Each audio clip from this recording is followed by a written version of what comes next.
Do you remember what you were doing 1 year ago? I do.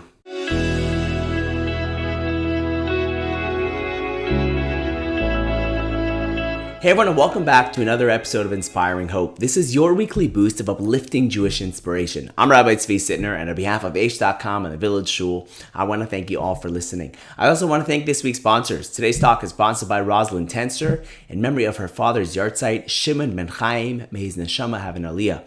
Today's also sponsored by Gregory Ogarak in commemoration of the 40th anniversary of the attack on his shul in Paris. So yeah, it's now October 2020. Do you remember what life was like 1 year ago, October 2019? If not, I'll remind you. Just a year ago, when you met someone, you could actually shake their hand. When you saw an old friend, you would give them a hug. When you sat on a bus or a bench, you actually sat right next to the person, not 6 feet away.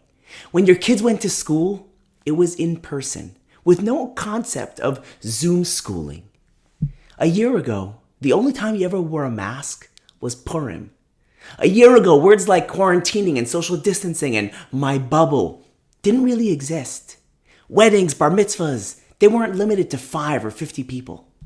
A year ago, a cough was just a cough, not something to be ashamed about or worried about. A year ago, COVID-19 didn't exist.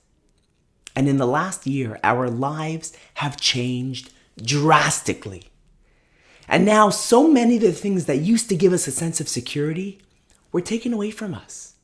The security that we had of knowing that our kids are going to go to school, learning and socializing with friends, it's gone.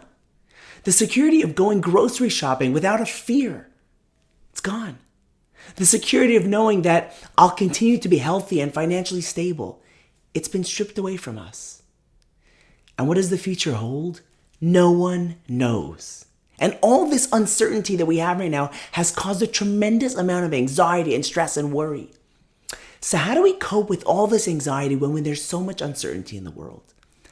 I believe the answer to being tranquil and calm and happy, even in uncertain times, is really in the message of the holiday of Sukkot.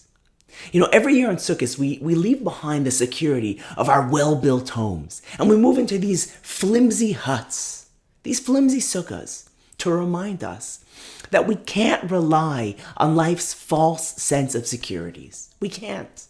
And even though we're living without a secure roof over our heads, we call this holiday Zman Simchasenu, a time to be happy. Why? Because once we realize that we're not in control and we can finally let go and appreciate that our real security comes from Hashem, then only then can we begin to experience true happiness.